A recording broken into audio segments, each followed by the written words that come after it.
Okay, we will start with the clinicals of urinary bladder distension. Normally आपको पता है कि 500 ml जो है कैपेसिटी होती है यूरिनरी ब्लैडर के अंदर यूरिन को रखने की। लेकिन आपके पास कुछ केसेस के अंदर फॉर एग्जांपल ऑब्स्ट्रक्शन है या स्टोन्स हैं किसी किस्म के, तो उसकी वजह से ज़्यादा भी यूरिन अंदर एक्यूमुलेट हो सकता है। फॉर एग्जांपल 1000 to 1200 ml तक भी हो सकता है। तो इन केसेस में क्या किया जाता है, कैथीटर के ज़रिए यूरिन को ड्रेन कर लेते हैं। Next we have urinary retention. Urinary retention males में भी हो सकती है और फीमेल्स में भी। मेल्स में ज़्यादा कॉमन है और इसके कॉजेज़ क्या क्या होते हैं, प्रोस्टेट इनलार्जमेंट की वजह से, ठीक है, प्रोस्टेट का साइज़ जब बड़ा हो जाता है उसकी वजह से यूरिथ्रा ऑब्स्ट्रक्ट हो जाती है, यूरिथ्राइटिस या प्रोस्टाइटिस की वजह से। और फीमेल्स में अगर यूरिथ्रा के अराउंड कोई इन्फ्लेमेशन है तो इन सब केसेस में it leads to urinary retention. Then we have the suprapubic aspiration. Suprapubic aspiration मैंने आपको पहले भी बताया था कि एम्प्टी ब्लैडर जो है वो टोटली पेल्विस में होता है। जब वो डिस्टेंड हो जाता है तो वो एब्डोमिनल कैविटी में आ जाता है पेरिटोनियम को हील कर, ठीक है। तो अगर इस केसेस में आपके पास यूरिनरी रिटेंशन है तो एक ऐसा मेथड है कि यूरिन को हम ड्रेन कर सकते हैं through the anterior abdominal wall. This is known as suprapubic aspiration, ठीक है। ये एंटीरियर एब्डोमिनल वॉल है, ये इसकी पोजीशन है डिस्टेंडेड ब्लैडर की। डायरेक्टली हम परपेंडिकुलरली सिरिंज पास करेंगे एंड अल्टीमेटली एक्सेस यूरिन को ड्रेन कर लेंगे। Next we have the cystoscopy. Cystoscopy is a technique जिससे हम ब्लैडर की म्यूकस मेम्ब्रेन को, यूरिटैरिक ऑरिफिसेस को या यूरिथ्रल मीटस को ऑब्जर्व कर सकते हैं। इसके लिए क्या करते हैं, एक ट्यूब होती है, ठीक है, उसके साथ लेंस लगे हुए होते हैं, उसको हम पास करते हैं थ्रू द यूरिथ्रा और सारे जो भी हमने पार्ट्स को एग्जामिन करना है यूरिनरी ब्लैडर के पार्ट्स को, उसको हम एग्जामिन कर लेते हैं, ठीक है। ये है ट्यूब, इसके साथ लेंस लगे हुए हैं, ठीक है। तो इस तरह हम इसको डिफरेंट पार्ट्स को एग्जामिन कर सकते हैं। ट्राइगोन को, ठीक है, ट्राइगोन के ऊपर म्यूकस मेम्ब्रेन स्मूथ होती है।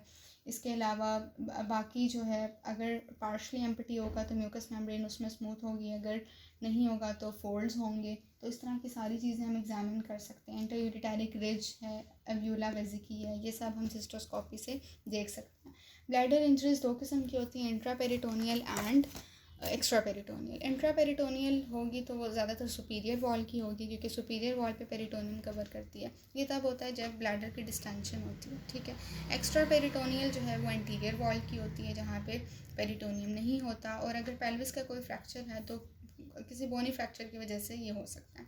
यंग में क्या होता है कि यूरिनरी ब्लैडर आपका एब्डोमिनल ही होता है, तो अगर एब्डोमिनल ट्रॉमा डायरेक्टली होता है तो उसके रिज़ल्ट में आपके पास क्या होता है कि ब्लैडर की इंजरी हो सकती है।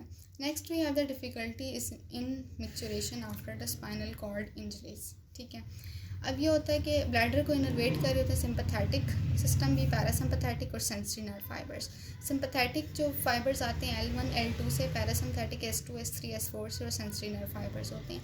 सिंपैथेटिक आउटफ्लो में हमें पता है कि यूरिनरी आउटपुट कम हो जाएगा, तो इसका मतलब है कि डिटर्सल मसल्स भी इनहिबिट हो जाएंगे और स्फिंक्टर वेजिकी भी क्लोज हैं, ठीक है। लेकिन पैरासिम्पैथेटिक में इन दोनों से ऑपोजिट होगा। अब अगर इनमें से किसी को मसला होता है किसी भी नर्व्स में, तो आपके पास क्या क्या इंजरीज हो सकती हैं, atonic bladder, automatic reflex bladder या ऑटोनोमस ब्लैडर, ठीक है। एटॉनिक ब्लैडर में क्या होता है कि कंप्लीट लेजन्स हो जाती हैं बिलो T12 से नीचे नीचे, ठीक। ब्लैडर पैरालाइज हो जाता है, ब्लैडर फुल हो रहा है, कोई सेंसेशन नहीं आती, डिटर्सल मसल अपना काम करना छोड़ देता है, ठीक। मिक्चुरेशन इनिशिएट करना भी मुश्किल हो जाता है। इसके अलावा क्या है कि रेजिडुअल वॉल्यूम भी इंक्रीज़ हो जाता है, ठीक। Next we have the automatic reflex bladder. इसमें क्या होता है कि ब्लैडर बहुत फ्रिक्वेंटली और बहुत तेज़ी से एम्प्टी होता है, ठीक। और अगर ब्लैडर भी और एक्सटर्नल जो स्फिंक्टर है वो दोनों एट अ टाइम स्पैस्टिक हो जाते हैं, तो क्या होता है कि individual will sense a desire to urinate, ठीक है, जिसकी वजह से क्या होगा कि थोड़ी सी अमाउंट में यूरिन ड्रिबल आउट करेगा, ठीक। अब ये होता है कि ब्लैडर तो is trying to force out urine, लेकिन एक्सटर्नल स्फिंक्टर जो है वो इतना टाइट है कि वो यूरिन को निकलने नहीं दे रहा, ठीक। Next we have autonomous bladder.